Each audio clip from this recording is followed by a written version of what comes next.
idol madla, nakakahanga, may mga hawak, gandang linyada. Ika'y inspirasyon kung bakit hanggang ngayon ako'y palaging kumakarera. Congrats dun sa unang nag-chat sa akin at siyang aampon netong si Dan natin mga kalapatids na puputulan nga ng paa. Ayan o, so yung paa niya, ayan ha, disclaimer ha, so 23531. So ang line niyan is Alphonse Vandenbroek Cross Newlyman. Ayan, so papadala natin bukas yan kay Boss Idol. Ano kasi pangalan ni Boss Idol? Nakalimutan ko pangalan niya. Kay Boss Jan Makayan. Ayan, naagad-agad nag-PM. So isa siya sa mga nauna mag-PM sa atin mga kalapatids.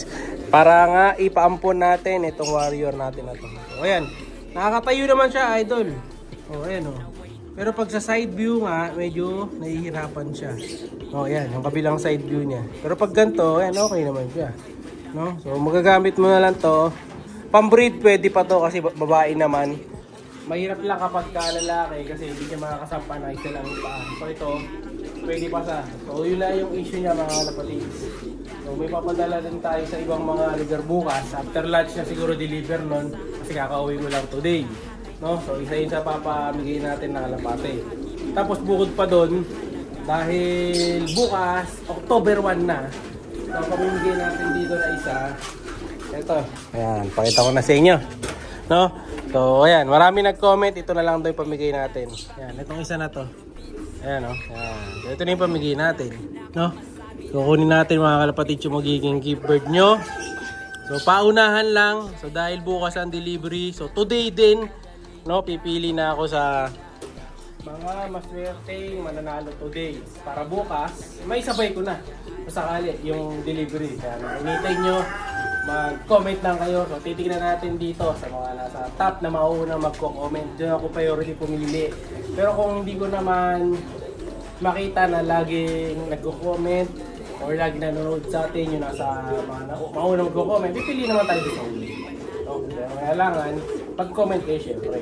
Yung mga silent followers natin dyan, comment din kayo. Kasi nga, importante na nagko-comment para mapansin namin yung mga pangalan nyo. Lagyan natin, ito yung mauwi nyo bukas. Yan, lagyan natin dito. Teka, para ko papesto to. Wala akong tripod. Maiwan yung tripod natin. Ayan, tayo natin dito yung cellphone. So, ito Idol. Ang matatanggap mo na warrior. Ayan. Possible Barako, no?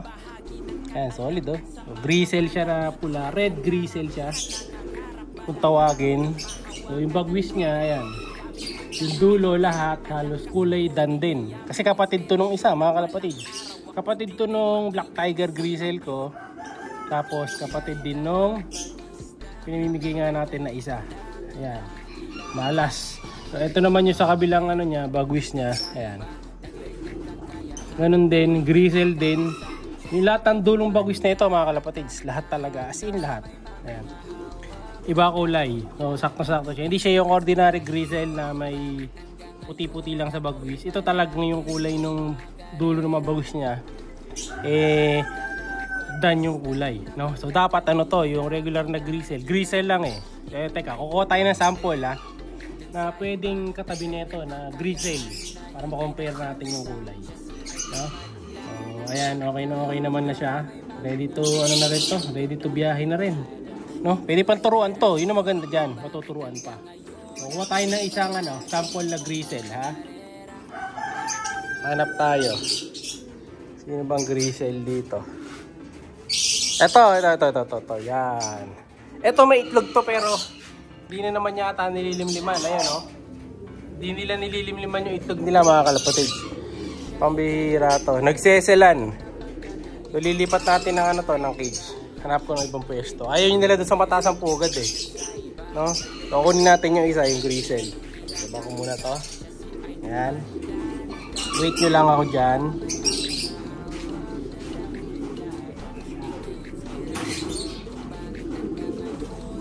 Ito yung isang klase ng grisel, mga kalapatids. Ito ang blue grisel. Ito ang red grisel. So, pili kayo dyan. Ano mas gusto nyo?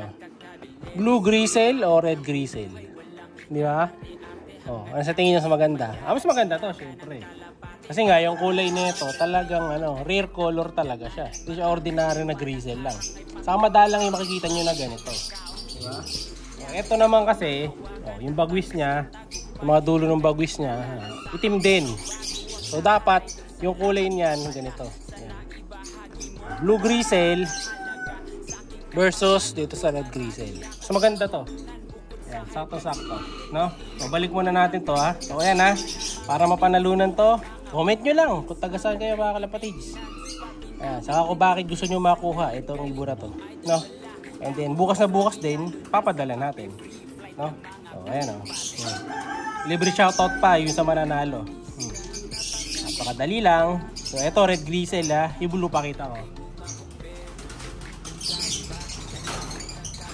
Ito yung blue grizzle mga kalapatids. So, ayan o. Ito yung regular color na grizzle. Normal grizzle lang to. No? So blue grizzle siya. So kung hindi kasi na grizzle to, magiging blue bar siya. Yung isa naman magiging kakulay nung dan yun. Yung kamukha nung isa nga, nung pilay, kung hindi siya naging grizzle. Ito, kaya naging grizzle siya. Kasi grizzle yung nanay. No? So bali ito, kapatid nito sa nanay, yung grizzle kanina. So magkapatid sila. No?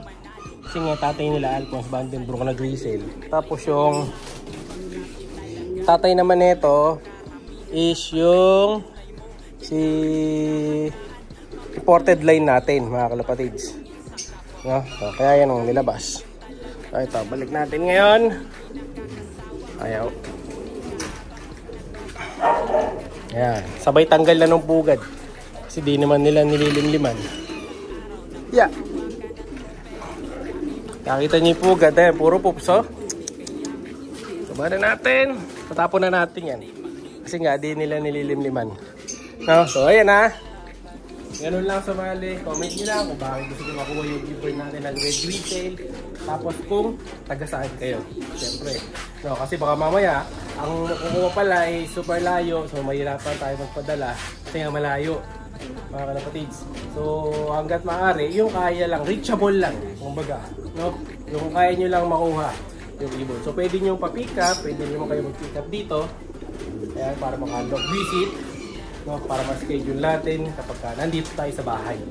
Ayan. Ito, tulad nito, gabi na ako madalas nakakauwi. No? So, ayan ha. Napakadali nila sumali. So, yun yung isa, yung ibon. Yung tatay nila, ito yung tatay nila. Yan, ito ha. Tatay nun. Yung isa, yan, imported line natin mga kalapatids na Ulimans Kalawang. Ayan o. Si Kalawang, ang tatay nun mga kalapatids. Ganda, di ba? O, machong-macho. So, for conditioning na to kaya inalis ko na. Tapos, yung nanay nila, ito naman. Kita ba dito? Ayun yung nanay nila mga kalapatids. Yan. Grizzle. Diba? So, kapatid naman niya nung kapatid din bali nito yun mga kalapatids. Bali mas mataas ang dugo nun kay kay grizzle lawin eh. Saan yung isang grizzle? Yun ba? Yun ba? Hindi ko alam kung ito yung grizzle o ito eh. Saan? Ito yata, ito. Ito ba? Kung makita, ito. Kapatid na ito. Sa nanay. Yan. Kaya mas mataas dugo kay grizzle nun. No? So, alam nyo na ha. Pag sumali, napakadali lang. Comment lang mga kalapatid. Bukas, papadala na natin kagad. So, alam nyo na, like and subscribe. Comment palagi. Ingat.